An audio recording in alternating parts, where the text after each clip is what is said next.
Here again, painstakingly going through every single movie I saw in 2020 just to torture myself. So how this video is going to work is I'm going to section off each of the ratings, 1 out of 10s, 2 out of 10s, 5 out of 10s. There's also a little bonus section I'm doing for movies that I didn't actually watch, like, at all, but I watched in-depth reviews for and kind of got the gist of what they were and saw some of the best bits. They were awful movies, but I saw what I think was supposed to be entertaining about them. It's only 2 or 3, so please don't be put off by any misnumbering you'll see when I begin the actual list, or things that just weren't entertaining at all and I can satisfyingly give a 1 without watching. There are a bunch of movies I wanted to see but didn't get a chance to and will probably check up on a few months from now. This list probably won't be updated on IMDb or Letterboxd because I'm quite satisfied with how it is now. But yeah, let's just get right into it. Artemis Fowl is undoubtedly one of the worst movies I've ever seen. It's boring, it's long, it's frustrating, it looks like shit, there are no real stakes. Everything that could be said about this movie has been said. I talked about it on the podcast before, IHE talked about it, even fucking Sardonicast talked about it.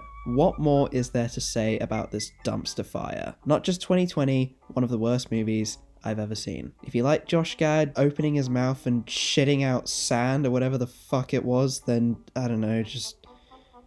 you do you. I generally don't know what to say about Assassin 33 AD. I might as well just unprivate the video I made about it so you can just go and watch that. Just an embarrassing piece of shit that is genuinely quite insulting. It's kind of boring. I found myself skipping through it. There's plenty of poorly filmed action, there's plenty of bad acting, there's plenty of just ridiculous nonsense science fiction religious stuff. I'm not saying all religious movies and movies with religious themes are bad, but this is definitely one of them where I am not in favor of that and it is executed quite poorly. Sci-fi and religion just really don't go together. I know the poster makes it look like goofy fun, but it really isn't. Very badly made, very bad.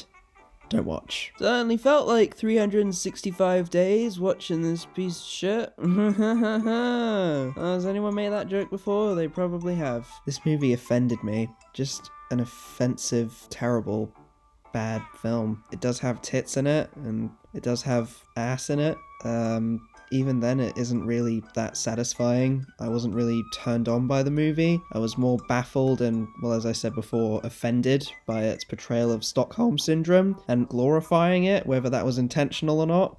Yeah, some laughably bad moments towards the end, I guess, but was that worth sitting through everything else? I mean, you know, I don't blame any of the actors. They got paid loads of money to go on a nice holiday and pretend to have sex. Why would you feel bad for them? If anything, I respect them for being in this piece of shit. I also found it kind of funny how it's implied that the guy starts to lose interest in her because she loves shopping so much and actually starts to fall in love with him, and it's one of those, oh, she's falling in love with me, now I don't like her kind of things. But then they go the route of her like being assassinated or whatever and him actually being sad about it. It was funny. Hey, Astile, my man. What did you think of the new, what is it, Blumhouse? It's called Fantasy Island?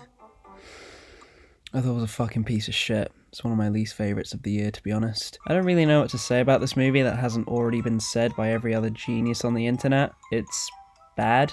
All the acting's bad, the writing is awful, all the characters are unlikable and not very funny. There's like a glimmer of humour that almost made me smile every now and then, I regret to say, but it didn't really get anywhere. I kind of hate how clever the film thinks it can be when it just really can't, and I hate to be that guy, but I just saw everything coming just from a mile a fucking way. As soon as they started setting up these things, I just said to myself, yep, this is gonna happen. Yep, the truth or dare girl is definitely gonna somehow be the bad guy in this story because she got in an argument with a girl who tormented her in high school and ruined her fucking life. I guess she's gonna be the villain now. Ha ha ha ha, so subverted. Oh, I guess the Asian guy is gonna make some kind of wish so that his brother can go home instead of him. Ho ho ho ho. Yep, everyone on the island just so happens to be somehow linked to the death of some guy that truth or Dare girl liked at one point in time and didn't even actually go on a fucking date with. Oh, but don't worry, it still makes sense. She made a deal with the island, no big deal. Yep, Army Dad is definitely gonna be saved and then somehow just die again so that the timeline can be intact. Such a clever idea on how to shock that guard by having him touch her at the same time as turning the electricity on when everything's wet. Shouldn't that also kill the girl who's surrounded by water? Why didn't the guy think that maybe she's gonna try and electrocute me because she's clearly very hesitant for me to do this? Everybody's eating everybody's ass now. Miscast in this film horribly. Such an annoying asshole, unlikable villain with such a stupid motivation. They actually treat it like a twist, like you really didn't think I saw that coming? You really didn't think I thought that random lady who was on the verge of death was his wife who he made some kind of deal with the island to keep alive? Does he really see nothing wrong with having a hollow shell of a human being for a wife? I'm pretty sure I would. I wouldn't bother making a deal with an evil island as a matter of fact, because it's fucking stupid. This isn't the life I wanted. Oh no, I didn't really want what I wished for. I fucking hate plots like this. Oh no, the wish didn't turn out the way I wanted it to be. Now my life is miserable. Nothing makes sense. Fuck you. I don't want to insult or be disrespectful towards Robert Rodriguez. He's a fascinating character and someone who I respect quite dearly. I love his cowboy hats. Planet Terror was pretty good. Some of his other movies, which I haven't really watched but are interested in watching, look pretty good. But I genuinely just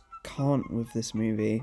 It's just, like, I get it's made for very small children, but even then I don't think I would let my kids watch this. There are political jokes that no fucking kid on planet Earth would understand, I don't think. It's so predictable and niche and garbage, but at the same time it's very obvious that everyone involved had a lot of fun making it. Honestly, God bless Pedro Pascal for agreeing to be in it. I felt kind of bad that Taylor Lautner didn't get to reprise his role. I've never actually seen Shark Boy and Lava Girl, but I can imagine I'd probably get the exact same experience I did with this movie. So weird and so bizarre. I can't say I regret watching it, but at the same time I can't justify anything higher than a 1 because it really is just flawed in just about every aspect. But not painful. I was not in pain while watching this movie. In fact, there was actually one moment where I was having a pretty great time, pondering to myself, wow, this actually exists, and I'm watching it at 2 o'clock in the morning. I have an online lesson in literally less than 7 hours. Wow. The one word I chose to describe this movie is empowering. Like, it empowered me. Really, it did. I know I've sounded kind of negative, but it does give that Black Panther feeling. So yes, it was worth the pain, I guess. Wait, I thought I said I wasn't in pain while watching it. You know what? Just fuck it. Fuck this movie. Moving on. Alright, let's section this off to the terrible 2 out of 10s. Superintelligence is one of the most painfully corny, inoffensive, and just ridiculous movies I've ever seen. It literally just banks on the fact that James Corden is in it and voices an artificial intelligence. One thing I will say is Melissa McCarthy is unusually good in the movie. I actually enjoyed her performance for the brief times I wasn't skipping through it trying to end my misery. What made me skip through it instead of sitting it out for the genuinely average to the point of it being terrible comedy romance film that it is? With a dash of sci-fi, who can forget? I believe it was a joke about a mini robot the AI was controlling dabbing. Yes, dabbing in 2020, and it still fucking hurts. What a skippable movie. Doolittle is a dull mess with not one redeemable quality about it. All the special effects are bad, the voice acting is underwhelming. Robert Downey Jr.'s accent is by far the most fucking bizarre thing I think I've ever heard out of a mainstream actor in my entire fucking life. I genuinely do not understand what he was trying to do. Like, I get the idea, crazy Welshman based on famous person from many moons ago who was known to be eccentric, but what were you actually trying to do with that? That's just an idea. What was the execution goal? That's what I want to know and what I don't understand. And overall, it was just a miserable time. I found myself fast forwarding to the end. The editing is awful. Everything looks flat and green screened. All the acting is bland or over the top and just dumb. Antonio Banderas was fine, I guess?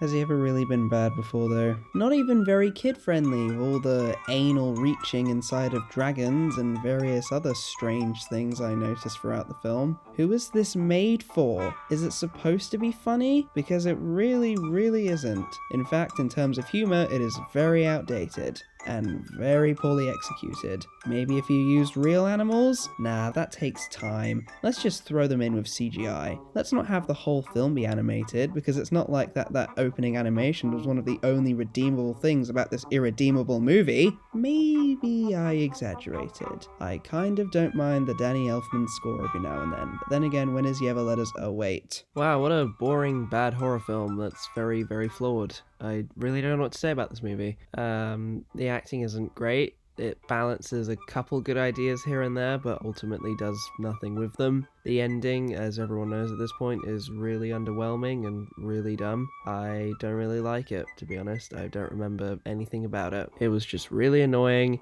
It was trying to be clever when it really wasn't. It's not a good movie. This movie was fucking boring. There are one or two things I think I thought were kind of cool about it towards the end or something. All the characters were annoying and unlikable. Everything that happened was either really convenient or really dumb. Look, I'm sorry, Eva, I just don't know what you see in this movie. It's just terrible. It quite literally just boils down to Unfriended, but on Zoom instead of Skype.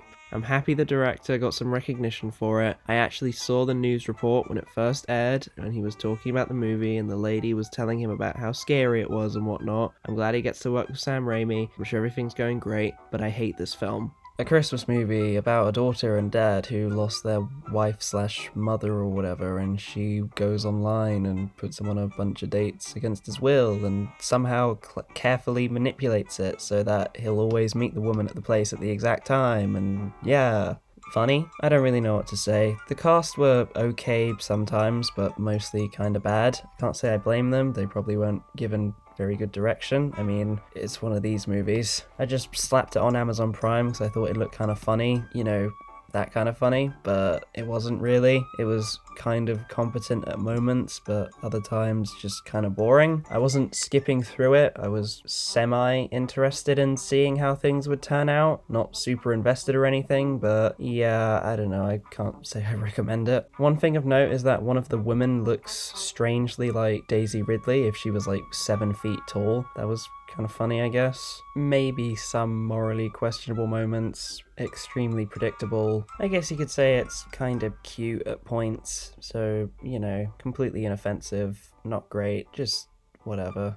I sure love it when everything mildly intriguing about a first movie is butchered in the second movie, and also makes it really stupid from what I can remember at least. Look, if you're gonna rip off the Damien Omen 2 title, at least make a good movie. You'd think that the same guy who wrote and directed the first The Boy movie, which is already below average, would not butcher his own property with the second film. Apparently now it's actually supernatural, and it's really dumb, and it's annoying, and there's some bad cinematography, there's some bad editing, there's some bad sound design. Just a bad horror movie, but not the most incompetent thing ever made, and there were a couple things I liked about it, I think. I mean, I placed it above these other movies, so there must be something there that I'm just not remembering. Then again, I'm probably just choosing to forget, so, you know, lose-lose.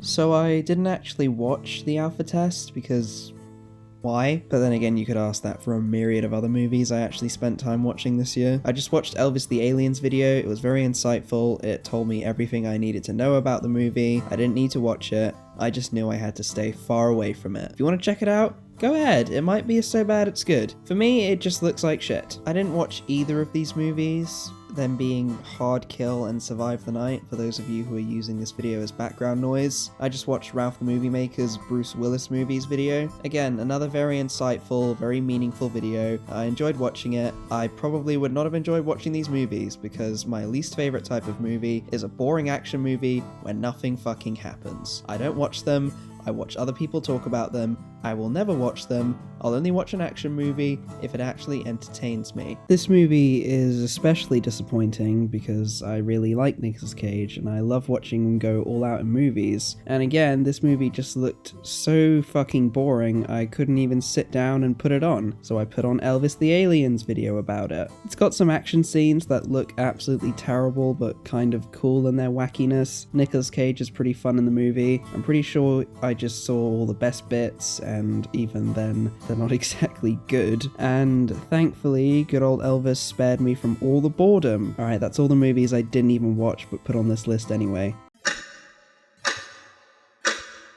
Okay, look, I get it. Very controversial movie here. It's extremely questionable in how it uses actual children to depict what's wrong with sexualizing children. The characters are really annoying and unlikable, and overall it just kind of leaves you feeling a little bit icky and thinking, what the fuck was that? And it is absolutely hilarious to me. The acting is so hammy and over the top at points. I found myself just laughing at how out there and bizarre the story was. And there is a good story buried underneath this entire fucking mess. You know, about a girl who's got like a religious upbringing, etc, etc. She tries to be more free-spirited and open. It doesn't work out so well. She starts losing interest in what her mother wants her to do. And then she realizes the thing she was after wasn't really for her after all. Yeah, with a little bit of more careful writing, I think this could have been pretty good. And maybe make the characters a bit older so you can actually cast like older actors. Like I watched Trainspotting recently and Kelly MacDonald looked like she could be about 16, 15. Why didn't you do that? Why do they have to be 11? It's very strange. I don't know people who act like this. It's very caricaturish and, like I said, very funny. I genuinely hope that the girls in this movie go on to have some kind of careers beyond it, because I do not want them to just be remembered for this. Give them another chance, okay? They weren't all that bad in terms of acting.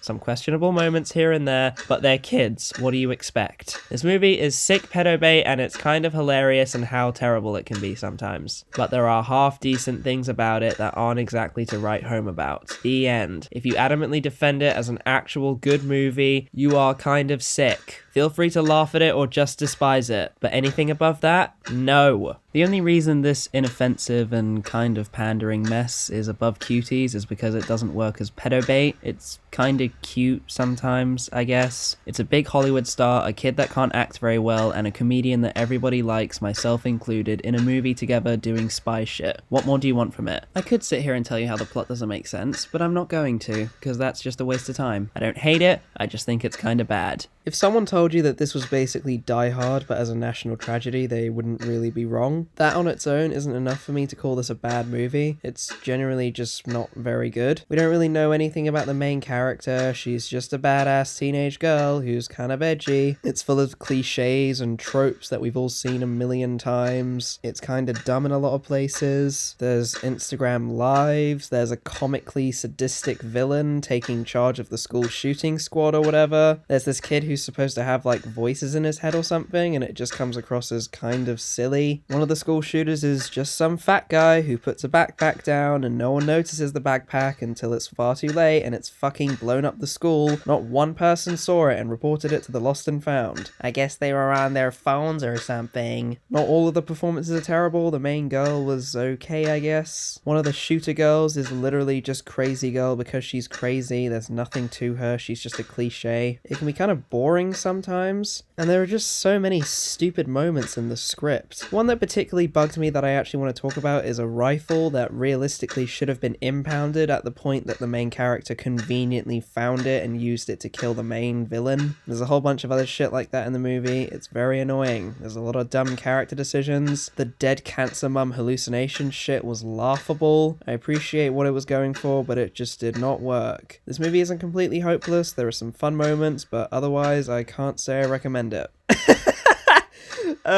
So I actually watched the wrong Alone movie. There was another one I wanted to watch, and the website I was using, the legitimate legal website, had this movie instead. It starts off kind of bad, and then becomes kind of fine, and then goes right back to being really bad, and then for the rest of the runtime it's hilariously terrible. But then sometimes it's boring, but for the most part I found this movie to be pretty entertaining. I would definitely recommend this for a horror film that is not good, but you can definitely enjoy as a comedy. Not quite Golden Turkey laugh out loud levels, but definitely laugh at this levels. It tries hard to be dramatic and interesting, but it fails in every way. It tries to be a bit of a slasher movie set in a cabin in the woods, and it fails in every way. It tries to make an interesting story about a blind person with a cool little twist, and it kind of succeeds, but it does it in a very sloppy way. Wonder Woman 1984 is an example of a big-budget Hollywood movie that has a broken script. Every single thing about this film's plot is completely broken. The wishing stuff makes no sense, characters do illogical things that make no sense at all, the villains are really lame, Pedro Pascal has shaved his facial hair for some reason. And overall, I just kind of watched this film very passively, thinking nothing of it. And then when I actually started thinking about how goddamn stupid it is, I just could not help but think to myself, wow, this is probably the dumbest superhero movie I have ever seen. It is really, really dumb. Why are you shooting at your own truck? Why have you never used your invisibility powers before? Could you just not be bothered? Are you not at all concerned about this guy whose body you stole for your boyfriend who died like 70 fucking years ago? It's got a nice color palette and it looks pretty, but at the same time, it doesn't really capture that nostalgic 80s feel. The film was very competently shot, but there was that scene at the end that took place around Christmas or whatever, and it looked like a fucking Morrison's ad. It also felt extremely thrown in. I kind of like the mid-credits cameo, that was kind of cute and a nice little throwback. I didn't really care about anything that was going on, I was just kind of watching a movie and having a decent time. There's good music, there's some pretty good performances, there are some slightly fun moments, and there are some moments that are just so eye-roll worthy that I couldn't help but kind of enjoy it as a sort of guilty pleasure, I guess? But yeah, not the best that DC's ever put out. The level of just cringe that just pours out of this movie is physically unbelievable. So the sleepover is one of the most fucking insulting, embarrassing, just unbelievable like fucking things I've ever seen in my entire life. It's like, it's such like a fuck you movie, like such just a punch in the stomach, a test of the patience, that I can't help but kind of like it, I guess. It's really bad. It's an awful film, and like, don't ever watch it. Like, no one should watch this movie. Children shouldn't watch it, old people shouldn't watch it, no one should watch this film. But like, if you're going to, just like, be prepared, because like, it is quite an experience. Like, there's vomit, there's social media, I'm pretty sure there's a shit joke. There probably is. It's got like a bunch of kids who are just like clearly having a good time, just being as fucking daffy as possible with their performances. The adults like have their own subplot going on while the kids are doing all this shit. It's like, it's a film on like mushrooms and crack. I don't know if anyone's ever done crack and mushrooms together, but something tells me this is what it would be like if it was going to happen. So yeah, stay far fucking away from it. I wouldn't say I got anything out of it, but I definitely didn't regret it, but I kind of do at the same time.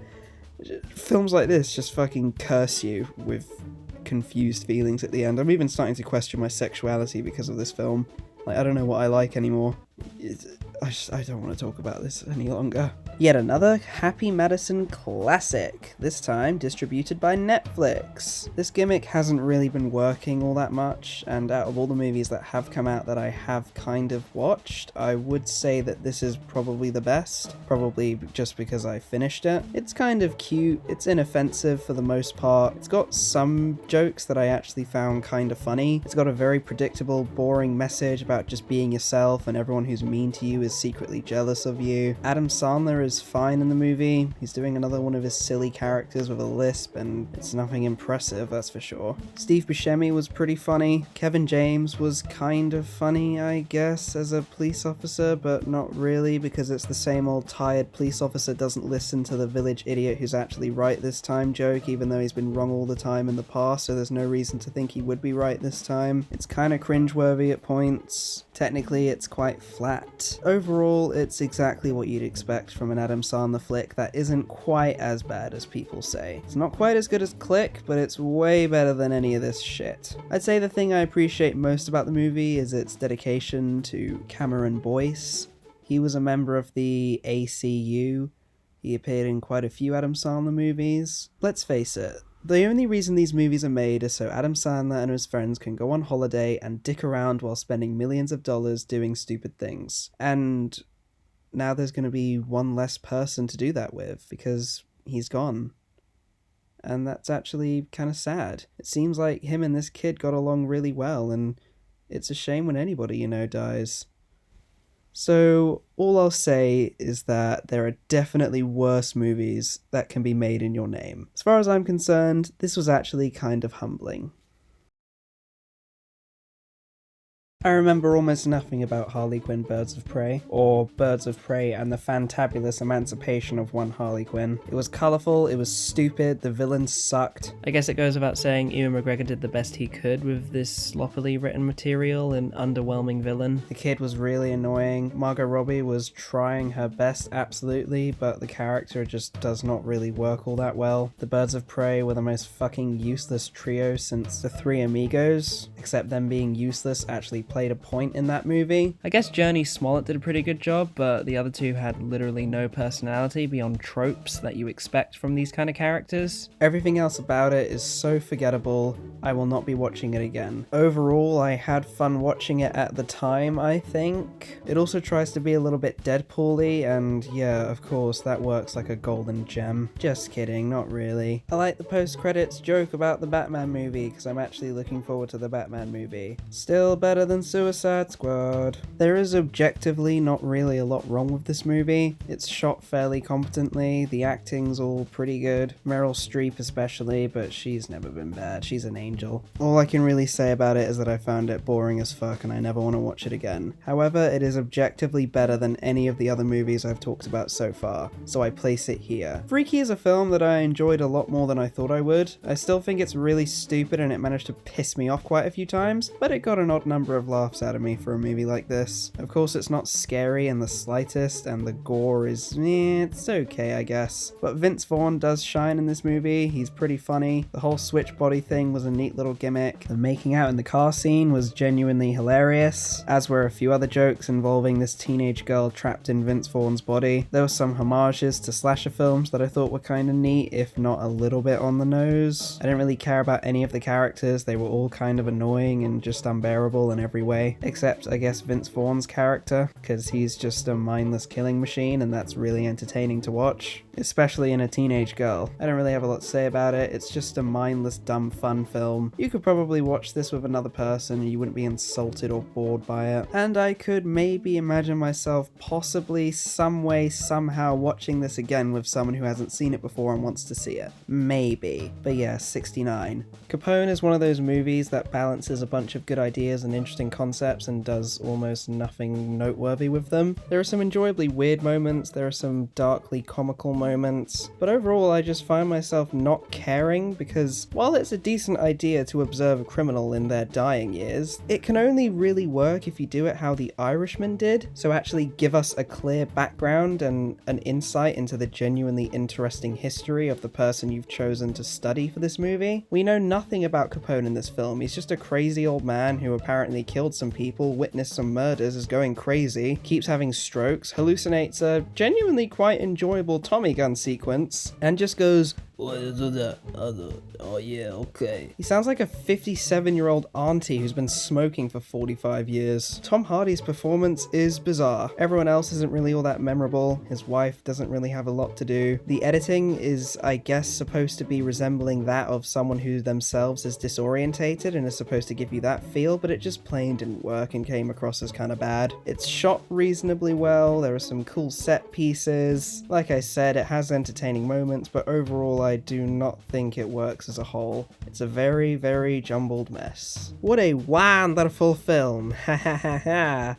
Seriously, this film is fucking amazingly wonderful in how just unbelievable it is. This is my guilty pleasure of the year. The so bad it's good. The peak. The pinnacle. The beautiful. It is wonderful. I will not say anything about this movie because you should just go and watch it and see for yourself. You will have a great time. Trust me.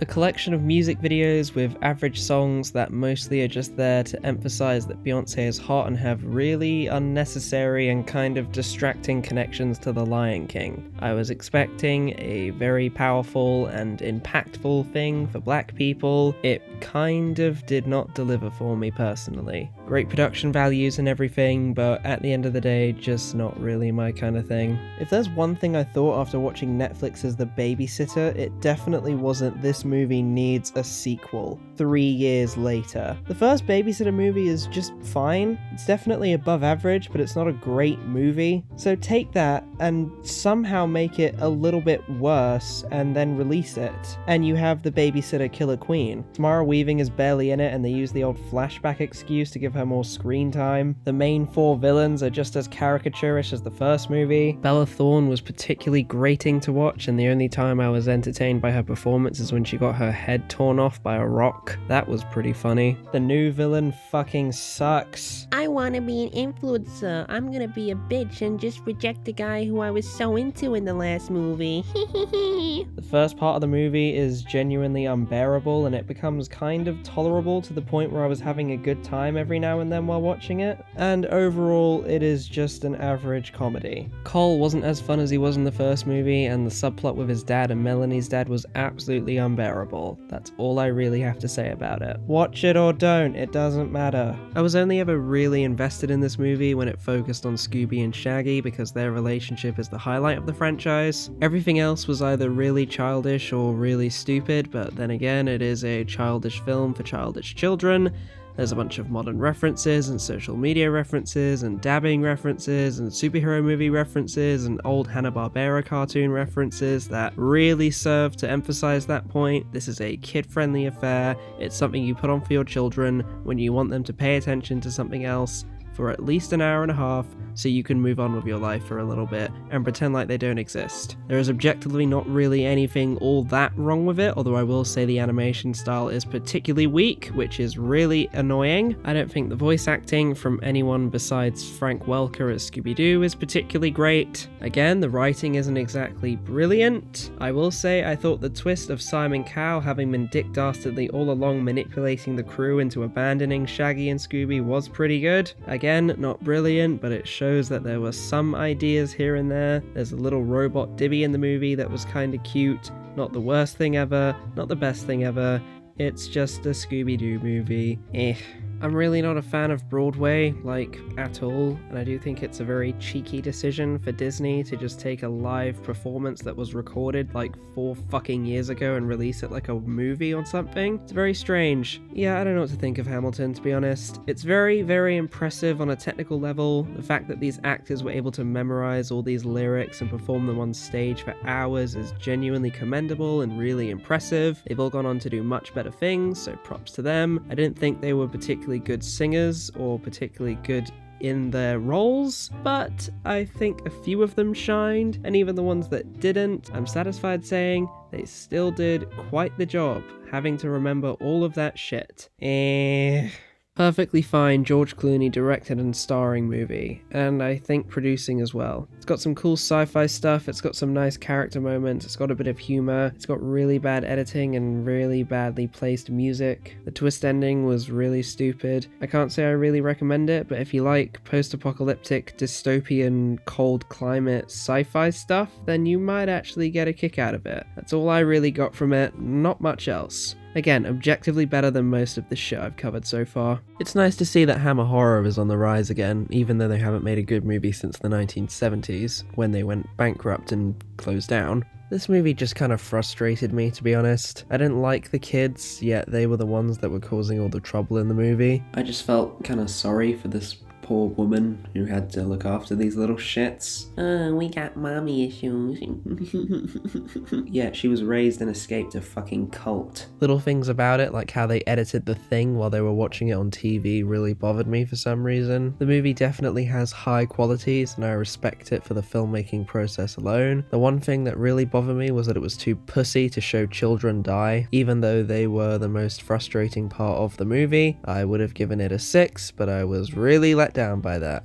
So yeah, watch it if you want. You might get more out of it than I did, and maybe if I watch it again I might appreciate it a little bit more. Who knows? I think watching Bill and Ted Face the Music straight after watching the first Bill and Ted movies for the first time definitely didn't help. Now being familiar with the first 2 movies and understanding what makes them so iconic, even though I think they're just good or pretty good, it kind of makes this film a little bit of a letdown, I guess. Keanu Reeves and Alex Winter were fine. They clearly had a lot of fun with the alternate alternate timeline Bill and Ted's, and that stuff doesn't make any sense, but hey, they had fun doing it, so whatever. Kristen Schull was pretty funny, I guess. Bridget Lundy Payne did a pretty great job as Little Bill, aka Billy. Samara Weaving not so much as Little Ted, aka I forget her name. What was it again? It was like Theodora or something. I don't know. I didn't really care, to be honest. She wasn't great. Their subplot was fine, I guess. The time travel stuff in this movie is needlessly complicated and kind of stupid.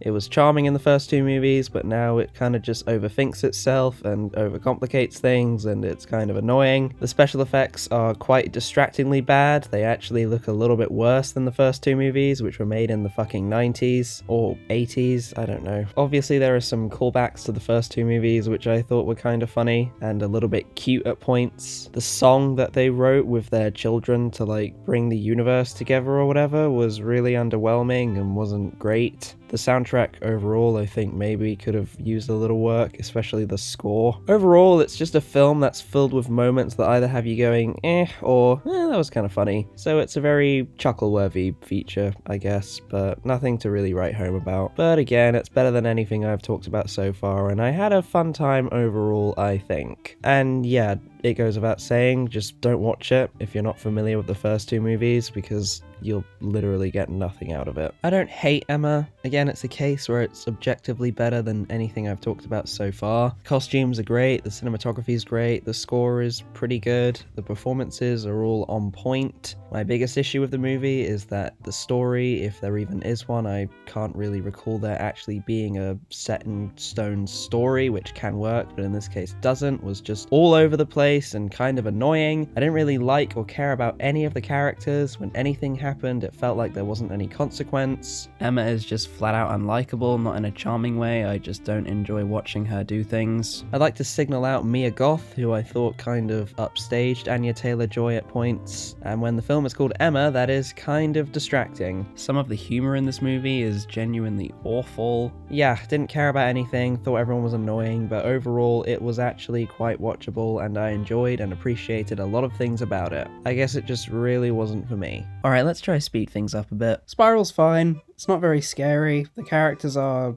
cool, I guess. The acting's fine. The twist at the end is actually kind of satisfying because the movie does do this thing where it does kind of try and convince you that the guy is actually crazy. But of course, everyone is actually just some freaky cult people that love to feed on people who are homosexuals or whatever. I guess the biggest problem is that even with its barely hour and a half runtime, it still manages to be kind of boring at points. But yeah, I probably won't watch it again, but you could check it out. You might like it. I know it says 2019 plastered all over it, but it didn't receive an official wide release until 2020 on Amazon Prime, so I refuse to list it as anything else. It is a 2020 flick. Okay, look, I get it. Stargirl is one of the most cliched, cookie-cutter, and safe movies that has ever been pushed out, even by Walt Disney standards. But it was just a nice movie to watch. I felt nice while watching it. I thought all the performances were pretty good. I thought Grace Van der Waal was quite alright on the ukulele, and she's not a bad singer at all, really. I was kind of expecting more from this film that I didn't get, which was definitely disappointing, and I will say that the twist that Stargirl was basically like a stalker or whatever was just really weird. Let's switch the genders for a second and just imagine how terrible that would look. But yeah, not terrible, not great, just a movie that I am not ashamed to call kind of good. It was just a nice movie. I will never watch it again.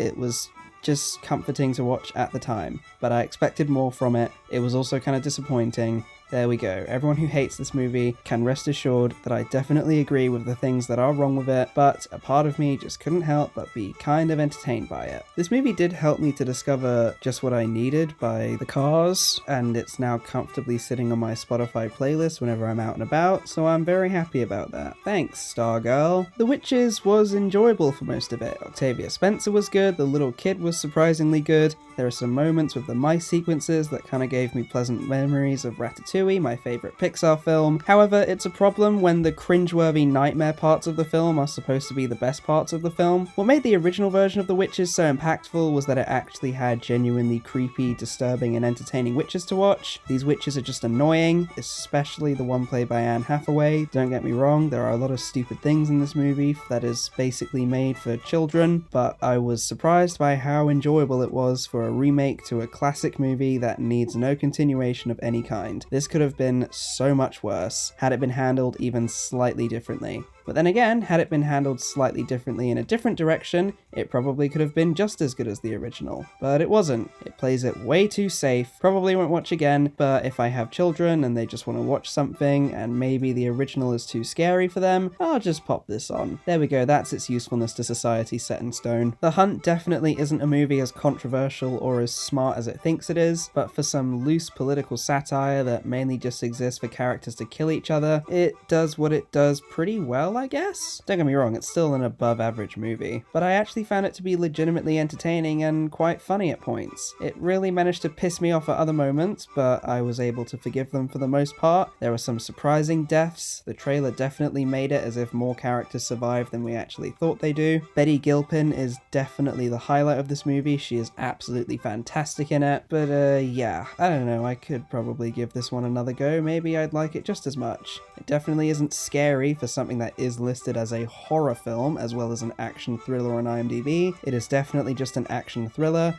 I guess, sure, you could probably call it a political satire comedy, but whatever. A Whisker Away is a very bizarre film. Again, it's another one of those movies where if you reverse the genders of the main character and the main character's love interest, it might just look a little bit more weird. It's already pretty weird on its own. The movie doesn't exactly have much self-awareness when it comes to how weird it is. I guess you could just explain it as kids being kids. They're emotionally stupid and everything else beyond that. I genuinely love and appreciate anime as an art form, especially when it comes to the art style, and this movie does not shy away from having some pretty spectacular moments when it comes to the animation, character designs, world design. The cat stuff was really cool. It definitely is a movie that boasts some interesting concepts and it has a nice little fantasy adventure touch to it. It's maybe just a little bit too long for my taste. I do feel like a story like this could definitely be communicated in less time. Overall, it is kind of sweet, I guess, but again, it is a very weird film. I would not blame anyone for not really liking it that much. I, for one, didn't mind it. The animation was really nice and there were some pretty warm moments in the story, so I can't be too mad at it. The main character is sometimes annoying, she's sometimes kind of likable, I guess, but she's not exactly relatable, if that makes sense. I kind of understand her situation, I guess, but it probably could have been presented a little bit better based on memory. I don't know, it's been a while since I saw it, but it's here on the list and it's number 54, so let's just deal with it. Gretel and Hansel is nowhere near as wretched as its reputation might make it seem. It could definitely be better, and it is definitely a movie that has style over substance, but overall I was actually reasonably entertained while watching it. It can be a little bit slow at times, even with its short runtime, but other than that I don't really have too many complaints. Yeah, the story isn't great and the acting from the little kid can be a bit choppy, but he is a little kid, you have to remember, and sometimes he wasn't that bad. Definitely underwhelming, but definitely not bad. I'm proud to say that this was a good movie and I don't regret watching it. The Owners is a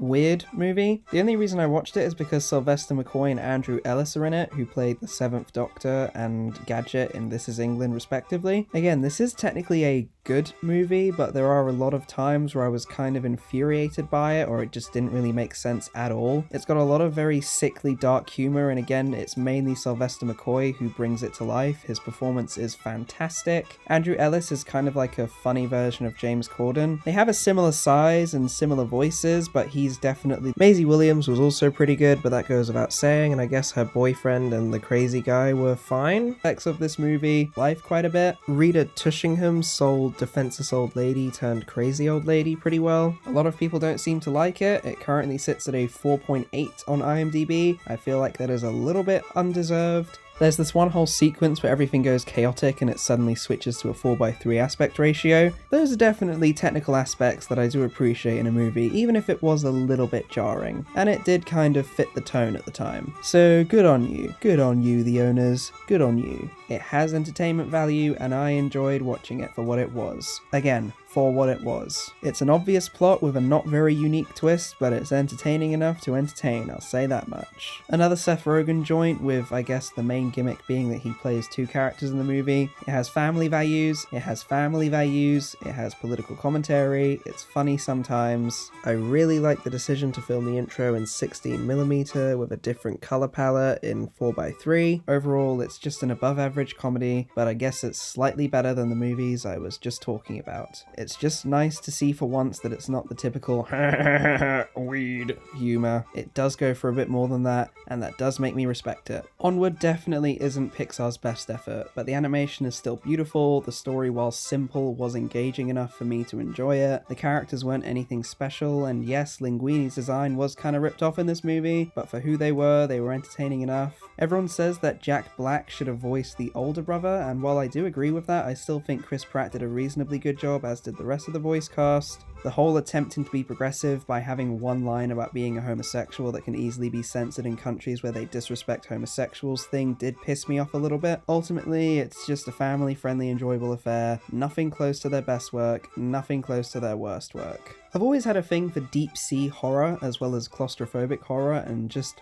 any other horror really, but the science fiction action genres combined to it specifically really do draw me in, and that's why The Thing is one of my favourite movies of all time. This movie does a pretty good job at combining all of these elements, but the whole is just an above average horror movie. Kristen Stewart is definitely better than anything else she's been in. TJ Miller was actually kind of funny in the movie. The rest of the cast and characters was simple enough, they did their jobs and it came across as believable at least. I don't really remember all that much about it, but I enjoyed myself while watching it, so I don't have any issues with it really, beyond just some general things I noticed at the time and just mentioned here. I would actually say check it out because it appears to be just a little bit underrated. Absolutely amazing film from director Jeff Fowler. Ben Schwartz is amazing, James Marsden is fucking epic, Jim Carrey is, non-ironically, pretty hilarious in this movie. I saw this movie alone on Valentine's Day when the girl I liked went for a total Chad instead of me. Yeah, it is a little bit silly, but for a kids movie featuring live action and CGI from a video game together, it's pretty great. I mean, on its own, it's just above average good movie. But for what it is, it's kind of fantastic. It's a very fun, thrilling experience for what it's worth. If I was a little kid, this would probably be my favorite movie ever made. Definitely recommend for all the lovely couples, friends, and family you have out there. Surprisingly touching and lovely, albeit very predictable little tale about some guy who travels across the world to get a girl, but there's monsters in this world. There was some surprisingly interesting and kind of cool creature designs. It was a bit more violent than I was expecting, which is always cool. There were definitely some disturbing implications that I enjoyed. I enjoyed the whole I Am Legend-esque man befriends dog whole thing that happened. That was kind of cool. There are a lot of ways that this movie definitely could have been improved, particularly in the third act. Like maybe he goes to the base and the villains have already taken over and he's been like kidnapped and he has to help them all escape it, instead of how it did go, which was him arriving just coincidentally when the villains arrived, and then they have him be involved directly with their plot just as they're about to start it. Yeah, one of those things. Again, kind of predictable. He realized what he wanted was actually back home all along. The little kid in this movie was actually pretty good, I'm happy to say, and I enjoyed the performance from Dylan O'Brien. Michael Rooker was also pretty great for the brief time he was in the movie. I would actually just kind of recommend this for the family. It's a good way to introduce your children to maybe some more slightly adult things. Again, it's not exactly an adult movie, but it does pack enough of these things to a degree where kids could probably enjoy them without being too scared and just smoothly adjust into it as they get older. Also, there's a scene where the main character trips balls and it is fucking hilarious, so look forward to that. I enjoyed a lot of things about Swallow.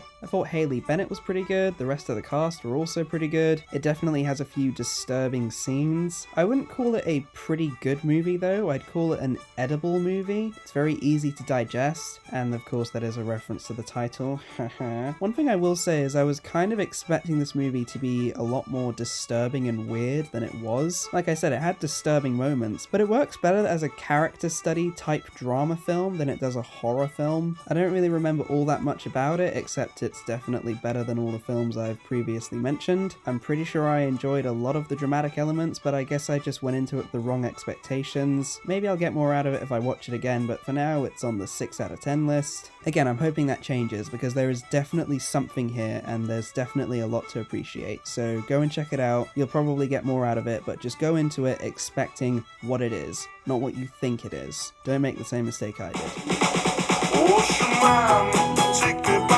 So The Prom is a very energetic, colourful, high-budget, Hollywood star-heavy film full of music and various costumes and numbers. And while I didn't find any of the songs particularly memorable and struggle to even think about them as I speak, I still thought they were quite entertaining at the time. Only one or two of them really didn't leave an impression on me, but the rest of them had me kind of moving my head and being like, yeah, this is good. This is yet another movie where Meryl Streep shines and basically takes the whole scene away for me. I will say that James Corden is actually pretty good in this movie, even though I find him annoying in almost everything else I see him in. Definitely not Golden Globe worthy, I just want to say I'm on everyone's side with that, but for what it was a good performance. It's a little bit silly, it's very, very cheesy, and I would probably sooner move it down to a 6 than keep it at a 7, but I generally found it to be quite an enjoyable film. I know it's attracted a very mixed reception, so I'll just explain here that what I respect about this movie is that it does combine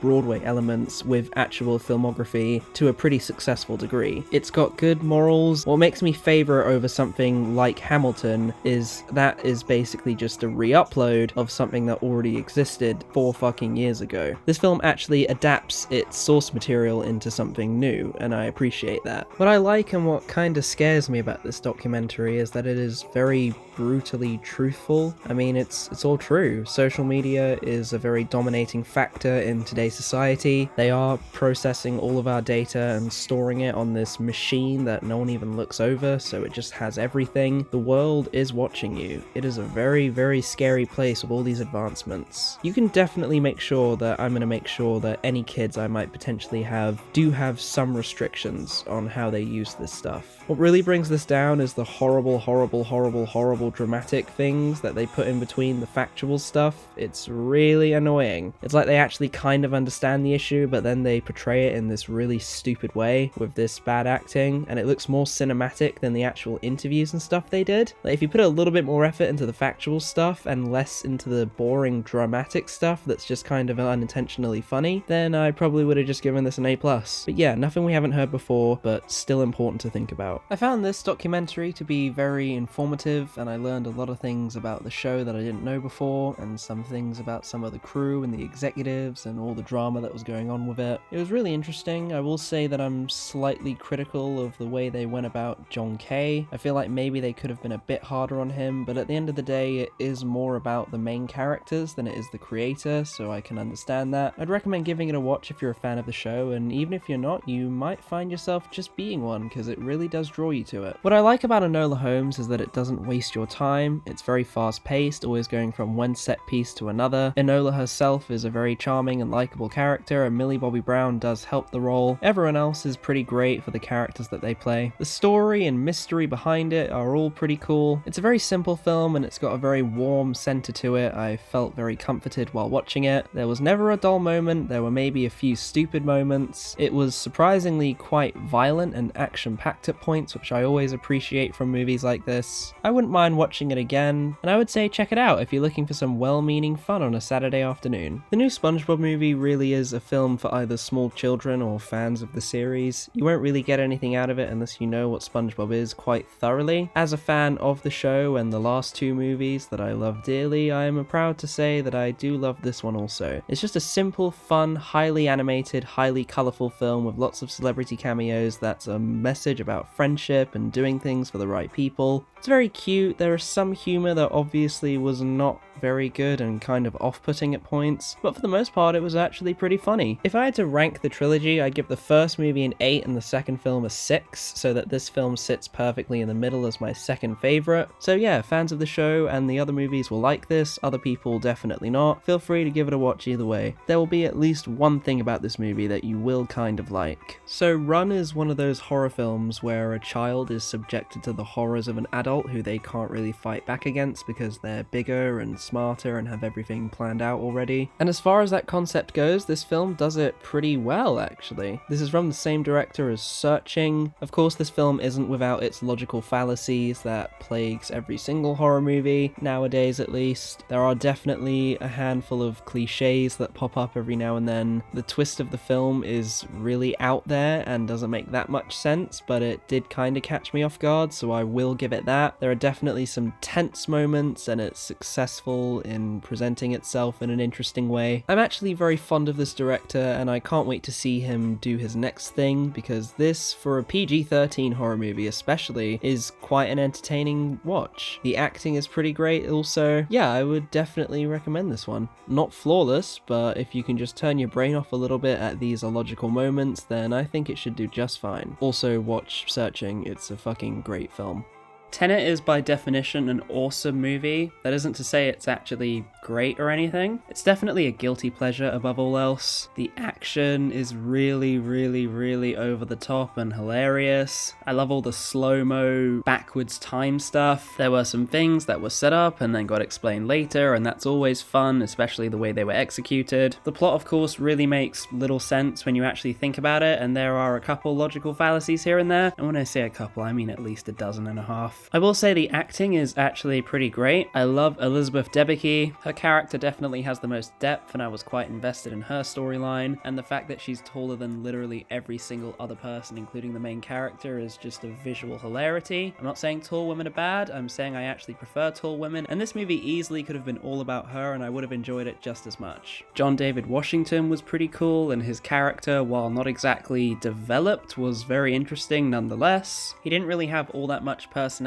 but it did kind of add to a mysteriousness of the character. I don't know, it's probably just me, but I didn't think he was that badly written. Sure, he spouts one-liners whenever the script requires him to, but doesn't every action hero kind of do that? Although the show stealer is definitely Robert Pattinson. He is fantastic in this movie, and he really brings his character to life. Kenneth Branagh, or Branagh, I'm not entirely sure, was a little bit hammy, and his character was kinda dumb, but at the time I was able to take it seriously, just sort of zoning out, enjoying the whole big screen experience. Don't worry, we did wear masks. But yeah, just a hilarious movie, action-packed. I probably won't see it again anytime soon, but when I'm looking for a fun, silly action movie to just pop on with a bunch of other people to get all excited and pretend to fight each other with, I'll definitely put it on. Hashtag Alive at its core is just a fun zombie movie. It's got a lot of heart, it's got some funny moments, it's got some satisfyingly gory and zombie-ish chasey moments. There was this one-shot fight sequence where the two main characters finally unite and start to move into the same building, and that was excellent. There are some extremely entertaining and very tense moments throughout the story. It's got some fun twists and turns that really improve things. It's got some fun twists and turns. The main characters are very likable. The whole social media technology angle never bothered me, and I thought it was a unique way of telling a zombie apocalypse story. It's got some general issues with it, just logic and such other things, nothing I haven't already mentioned before. That whole ending sequence on the roof was especially quite ridiculous in how it was shot and edited. It's overall just a pretty good movie, and for a zombie movie, it's pretty great, I guess. Be sure to check it out as soon as. I am becoming more and more attached to Korean cinema. I genuinely think I'm falling in love with it, to be honest. Uncle Frank is a fairly simple film about being yourself. It was a very pleasant experience to watch. All the performances were great, all the characters were likable. The characters you're not supposed to like weren't just one-dimensional and irritating. They felt like real people at the very least, even if they didn't really have that much screen time overall. It's just a very nice story about accepting your homosexuality and your family accepting you for who you are and such other things. It's got some themes about growing up, which I always appreciate as a young man. I did have a couple issues with the presentation of the story at some moments, especially during the second to third act, but it holds itself together considerably well otherwise. I talked about this movie more in depth on a since privated video, but I guess all I can really say about it is that I thought it was a cool blend of action, horror, and it worked quite well as a sort of exploration of the female psyche after being subjected to abuse by a dominant male in a relationship. It mainly relies on gaslighting for its more creepy moments, and there are some genuine shocks that I really got out of watching it for the first time. Yeah, it's a little bit silly in terms of story and such other things, and there are a lot of things that don't really make that much sense, but it's just so damn entertaining. I love a horror action movie that is just goddamn entertaining. I can't help myself. Go watch it. It is a great film. I mean, it's pretty good. It's not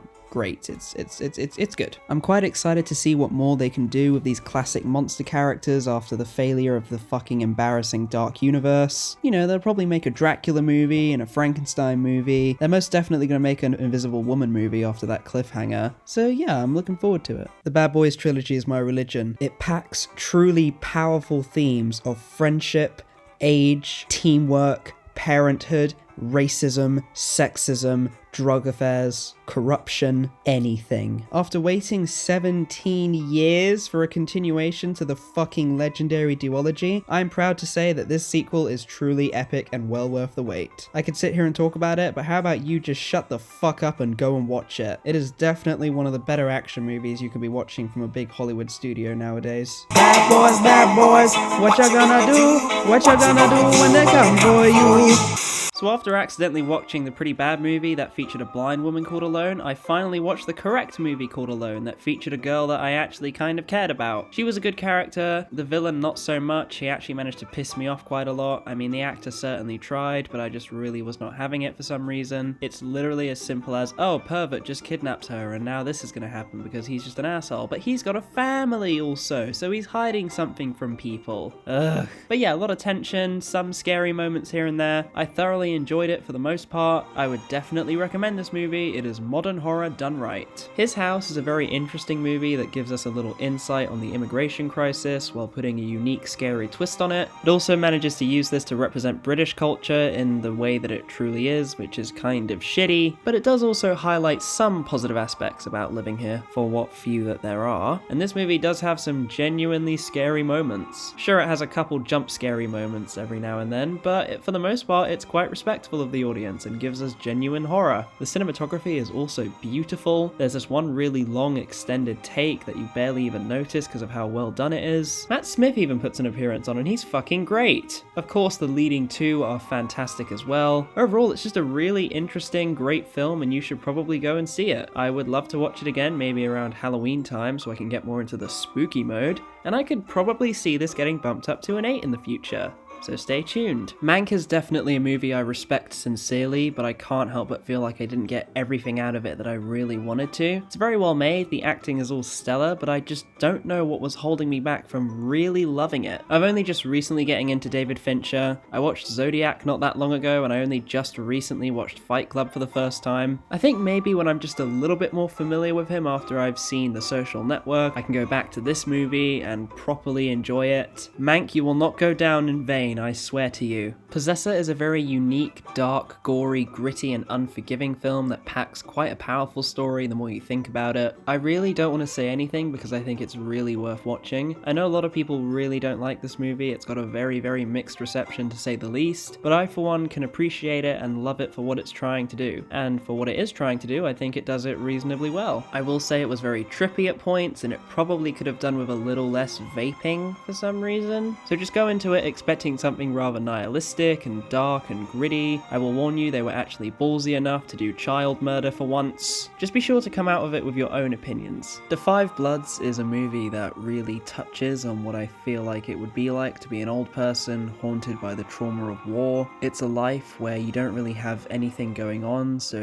where you team up with a bunch of other old people, you go out searching for something to do, and it's something you haven't been able to let go of since your younger days. And it's to a point where whenever you have flashbacks to those younger days, you just look old in them. And the only person you remember as seeing young is Chadwick Boseman, because he's the only one that didn't live long enough to have this disappointing feeling, which I interpreted as a very sad and quite unfortunate reflection on what happened to him in real life, but we'll get into that a little bit later. It also has a very sharp visual style, and it does this clever thing to change the aspect ratio and color and grading whenever it cuts between flashbacks and present day, which I thought was cool. It's a very tragic story that as it unfolds becomes more and more just quite astonishing, not to mention crazy, but in a good way. It's a very bizarre film, and it probably could do with some cutting down every now and then, but overall I found it to be quite impactful, and it had a very strong message, some very, very powerful scenes. It has a really well-meaning and thoughtful heart to everything. It is a very, very quality movie despite its issues. It's also quite gritty and unforgiving. There were definitely a few sad moments that I wasn't expecting, but it still manages to have that glimmer of hope shining through it all the way to the end. It has religious themes, racist themes, a whole bunch of themes actually. It really explores the conflict between America and Vietnam post the Vietnam War.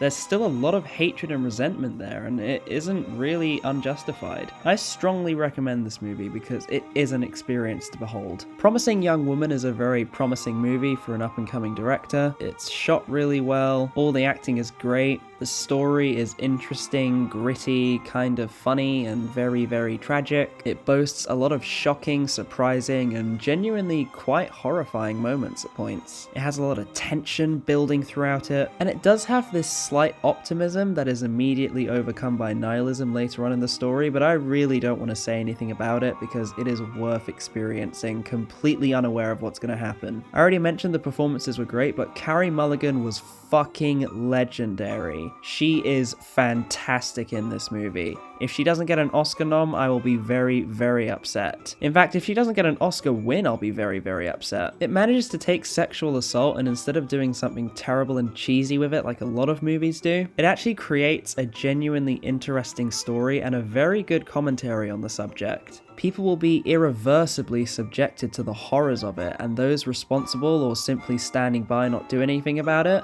will just pretend like it didn't even happen and will just move on their merry way, burying it forever, never accounting for themselves. In fact, only one character who was on the keep quiet about it side shows any guilt at all. The rest of them are kind of fucking pieces of shit. Even the ones that seem like they're actually reasonable people. I won't say who, but you'll know what I mean when you see it, which you should do. Now, this movie does have a few issues that hold me back from thinking it's some kind of masterpiece. Sometimes the editing is actually awful. The ending, as cool and kind of noirish as it was full of a bunch of variables that could have just fucked up the main character's plan. I won't go into too many details, but you'll know what I'm talking about when you see it. Some of the soundtrack choices were also kind of awful and distracting, but for the most part they were pretty good, especially in the more lighthearted scenes. Just go and check it out, it's amazing. Bad Trip is one of those movies where I can just tell that everyone had an amazing time making it, everyone enjoyed watching it, myself included. It has a very simple story, but it takes it to full advantage to do as many practical and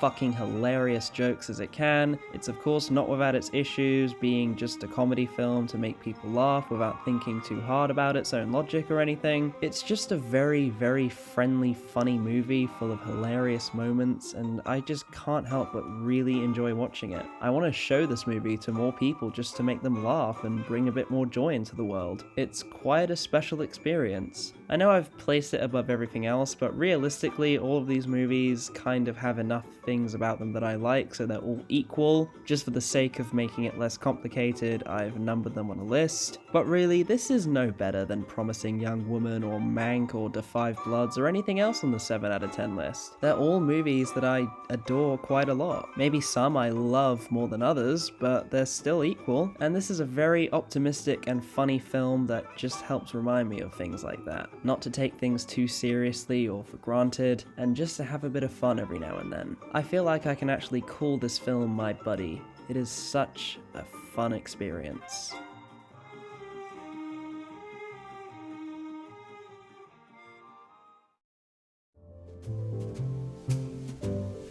Why, this movie is smashing! Hahaha, get it? Because smashed when you're really drunk. I'm moving on now. Pretty great film. It explores different perspectives of an alcoholic test that a group of friends get involved in. It explores the stress that family and exam season can cause for students and teachers alike. The ending is probably the best bit about the movie. It's absolutely phenomenal. It's simultaneously optimistic and quite cynical. It does deal with the consequences of the characters' actions, and I always appreciate that about a movie. Just go and watch it. It is a really fun time. Even when it's sad, it's just really fun. I am one with the Kurt Krunkle clan for life. I've heard a lot of people compare this film to American Psycho, basically saying that it's that movie but for the digital age. They're both very similar character studies about very interesting and fascinating people, played by absolutely amazing actors, who are very clearly putting their all into the performance. It's a pretty great social media satire. It's full of some satisfyingly violent and even some tense moments. It's very, very funny. It has a lot to say. It can be a little bit out there and over the top sometimes, even for such a satire on such a topic, but it's still a fantastic film in a lot of ways, even with its occasional shortcomings. Just go and check it out. It's on Netflix right now. Soul was a film that was definitely really comforting to watch. It is a film that very much feels like it does have quite the soul to it. I really love all the human stuff, and surprisingly enough, all the cartoony Inside Out 2 stuff didn't really bother me. It actually worked really well. I love the music and the choice choice to change the music depending on when they're in the real world and when they're in the realm. It's clear that a lot of people put their heart and soul into this movie,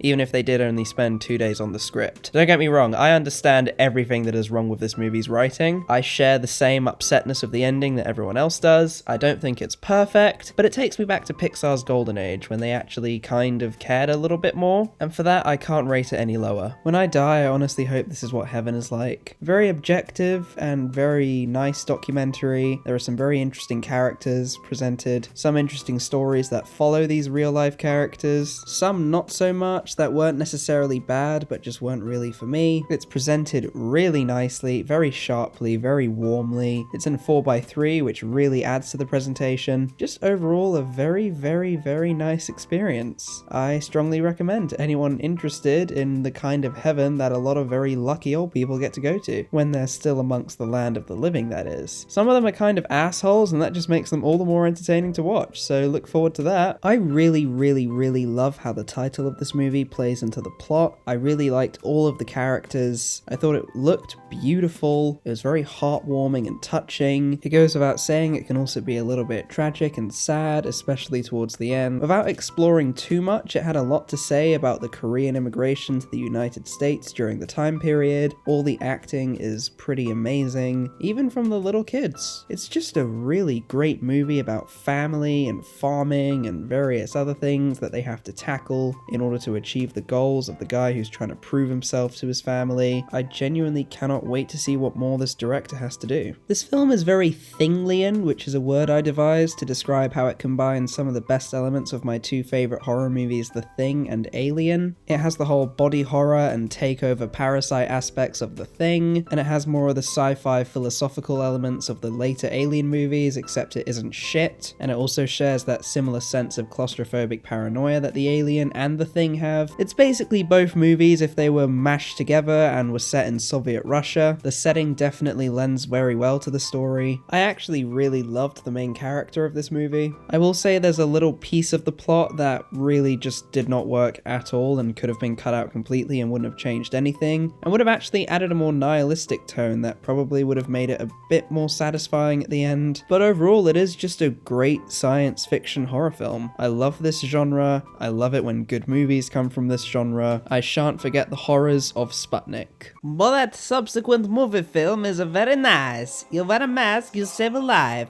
Very nice. You watch on Prime Video, Amazon Original. But that subsequent movie film is best subsequent movie film I've ever made. It is better than Bad Boys' subsequent I movie. It is much better than subsequent Aliens movie. It much better than subsequent Bruno movie. It much better subsequent movie film than movie film subsequent Schnaben 300 Rise of Empire. It much better subsequent movie film than The Thing 2011. Woman was surprisingly good for a creature that is inferior to horse. I was surprised by a Golden Globe worthy performance. Please give an Oscar-nom. Goes without say that the Borat was far superior player, but she was definitely on her own quite worthy of a penis. High five! Last and First Men is an hour and 10 minutes of beautiful shots and Tilda Swinton narrating a story about mankind's future. It's very thought-provoking, strange, and weird, and I'm going to give you some advice. Watch this film when you are tired as fuck. I was drifting in and out of consciousness listening to the story. I was fucking imagining things that definitely weren't actually happening in the movie, but it almost felt like they actually were. I had the volume with my headphones in turned up to max. It was a fucking experience.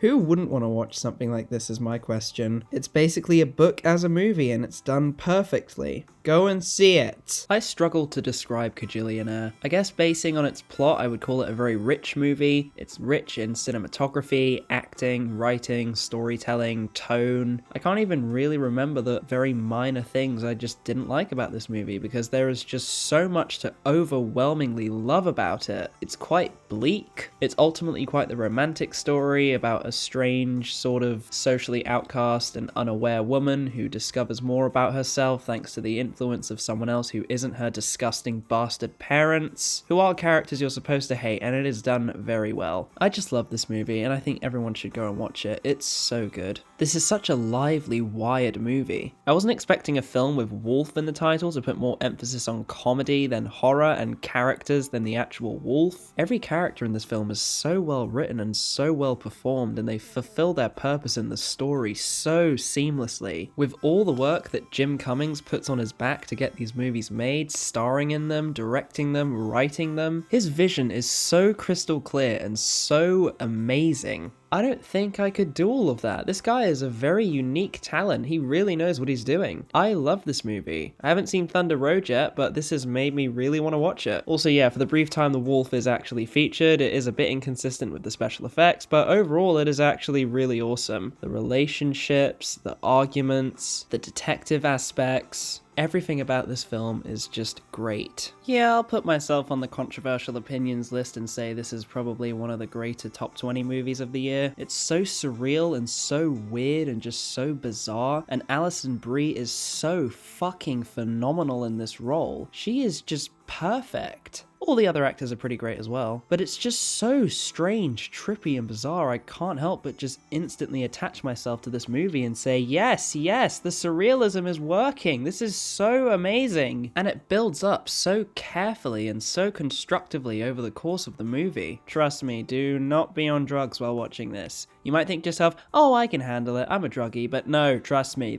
no. You need to be sober. It'll make you feel high enough just watching it with a clear mindset. You have been warned. Absolutely beautiful film about cancer, drug abuse, relationships with your parents, relationships with drug abusers who are homeless and kind of just want to leech off of you, but then you help them and they become good people again. It really is just a fast-moving, wonderful, wonderful film. There's this one particular sequence I want to highlight which is set in a house party, and I won't reveal too much about it, but the way it's shot, the colors that are used, the extras, the everything, the drama, the tension, it is such a phenomenal sequence, as is basically most of the rest of the movie. I'd like to thank my friend Kerry for recommending this and watching it with me and my mum for her birthday. Please go and watch it. It is honestly just amazing. It can be quite dark and upsetting, so just be prepared for that, but other than that, you should have a great time. It's also very funny, so there you go. So Shirley is based on the real-life author Shirley Jackson and is a semi-autobiographical account of her life while she was writing one of her books. It goes without saying that much like The Invisible Man, that Elizabeth Moss is easily the highlight of the film. Her performance is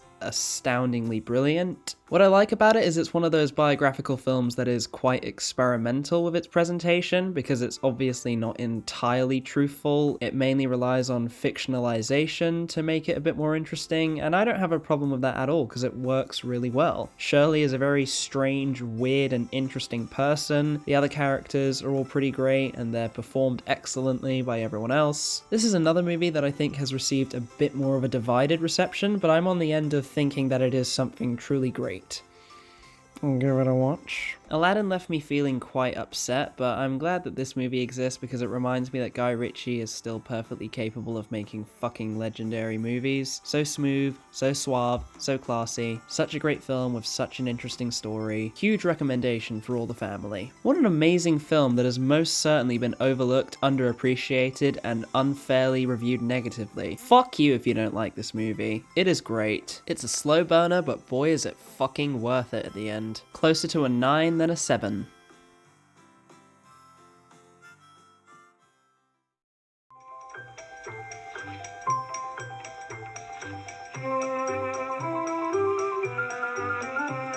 My Brother Jordan is a very personal tale by the director about his brother Jordan, a basketball player who had a bright future but unfortunately passed away due to cancer. It kind of reminded me of Stories We Tell, with the only difference being that this film isn't fucking boring. It's a very heartwarming film. I I really appreciate it. I think you should definitely go and watch it if you're looking for an interesting insight on just a random person's family, because it really is quite the sweet little history behind these people. I struggle to put into words the excellence of this movie. It's a very cold and slightly unforgiving tale about women who have to deal with abortions, crazy people who don't believe in abortions and go to great lengths to prevent them from happening, workplace sexual harassment, having to call favors upon strangers just to get things done at a young age behind their parents' backs. It's quite a beautiful film as well. The acting is phenomenal. I really don't want to say anything about it because it is worth the experience from beginning till end. It never stops being entertaining for all the right reasons. Who Laughs in Hell is a testament to how fucking inexcusably awful some YouTube movies are. If a barely feature-length film made by a YouTuber with less than 10k subscribers is better than any bigger budget YouTuber movie that actually had theatrical releases, or just highly promoted online releases, boy, that is fucking embarrassing. But yeah, this film was a chaotic, insane, hallucinogenic nightmare. I enjoyed almost every second of it. It is really great. Go and watch it. And subscribe to Liam Does Stuff. He wants to make more of these things, so help him do that. This is objectively the best documentary ever made. Good memes never die. Nocturne kind of reminded me of Whiplash, and in a few ways I suppose it's very similar to Black Swan also, but it manages to stand on its own as a genuinely amazing movie about troubled teens who are just trying to find their way making music. One, however, more so than anyone else. And that happens to be our main character. It goes on this weird, supernatural, psychological, cripplingly mind-numbing journey. Everything is pieced together so carefully. I would have hoped for a bit more ambiguity in the ending. It definitely could have been revised a lot better in that sense. But otherwise, I loved basically everything about this movie. The relationships, the music, the performances, the representation of the main character's psyche, her relationship with her sister she's been jealous of for so many years. It's just a great. It actually felt a bit like a very dramatic musical. It had that overarching tensity to it. Strongly recommend. Palm Springs is absolutely beautiful. It's basically a partial remake of Groundhog Day, or at least it uses the exact same concept and type setting, that being trapped in a time loop for hundreds and hundreds of years, possibly without even realizing it, to the point that you're just jaded to the same day over and over again, and you basically know everything off by heart. Everything about this movie is awesome. There's so much thought and care put into the cinematography. The color palette is beautiful, warm, and vibrant. The setting is naturally tropical and wonderful. The story explores different themes and always finds a way to be more interesting as it goes along. The romantic chemistry between Andy Samberg and Kristen Milioti, yeah, that's right, is funny, sweet, and hilarious. J.K. Simmons is in the movie for a bit, and his character is really, really funny. He brings a lot to the role as well. This is easily the best comedy of the year, but it also works as a rather nihilistic themed drama, and it does boast a really unique take on this type of story.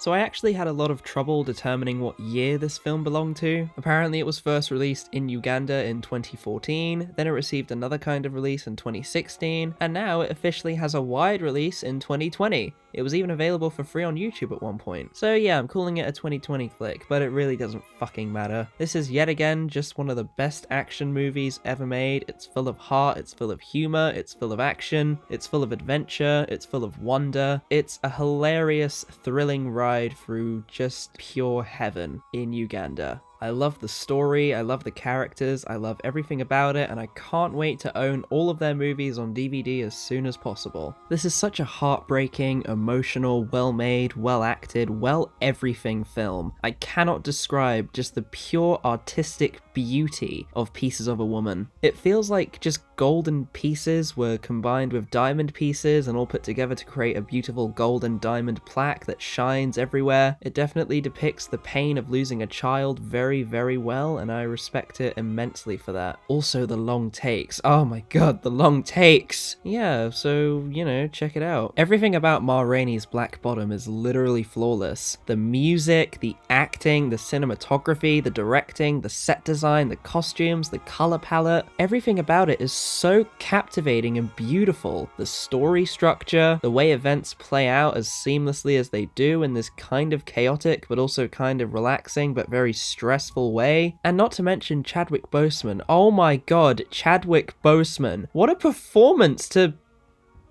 end such a great career on. And that is actually why I use the name Boseman to describe this movie, because he really completes it. And we lost a genuinely great actor who was capable of a million times more than what he already accomplished in his brilliant career. What says talent more than being diagnosed with colon cancer 4 years prior and going through several painstaking treatments, all while committing yourself to such a fantastic film with such a fantastic performance? That is fucking courage in a nutshell. And it's just a shame that legends have to die so quickly, because we never really truly appreciate them until they're gone, and I didn't really appreciate him until he was gone. And now I'm sad that I'll never get to see something as phenomenal as this ever again. What a talented, unique, and entertaining individual.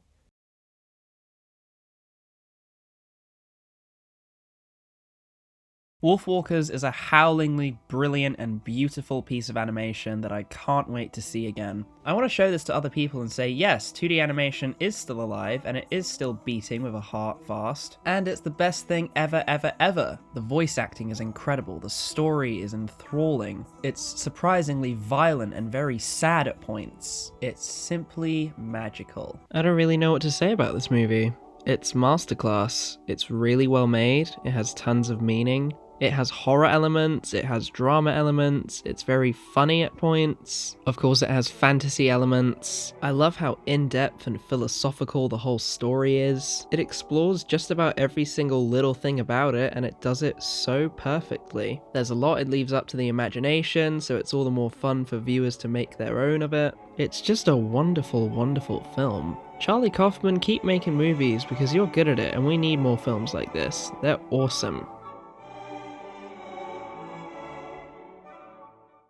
Saint Maud is a horrifying masterpiece and is my favourite film of the year. It's scary, it's creepy, it's tense, it's spine-tinglingly awkward at moments, it's darkly comical ever so occasionally, it tackles themes of religion, mental health, nihilism, cynicism, and my favourite, of course, death, and the seemingly everlasting pain that comes with it, depending on the way it creeps up on you, of course. I love this movie. Everything about it is so wonderful. I love it when horror movies are this incredible. It's not far away from The Thing level. That's how fucking good it is. Of course, they're very different movies and they stand on their own right. But The Thing being my favorite horror movie of all time, Saint Maud comes close to that. That's how fucking great it is. The performance from Morfydd Clark and Jennifer L especially are just phenomenal. Rose Glass is such a promising director/screenwriter. I am so unbelievably impressed with what she was able to pull off. I cannot wait to buy this film on DVD.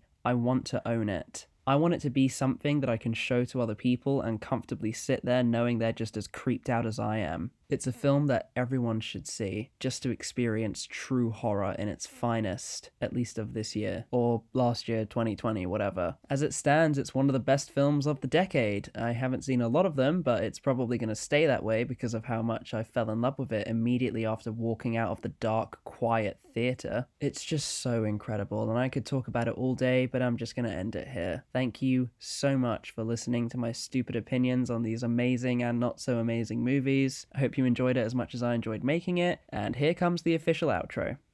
Hey, whoa, what a long video. Why was that video so long? Well, there were a lot of movies I saw and I had a fair few amount of things to say about them. Not as many things I had to say about them about the movies from 2019. I kept it nice and concise and as short as possible, and the video still ended up being about an hour and a half, so there you go. But yeah, I had a lot of fun making this video.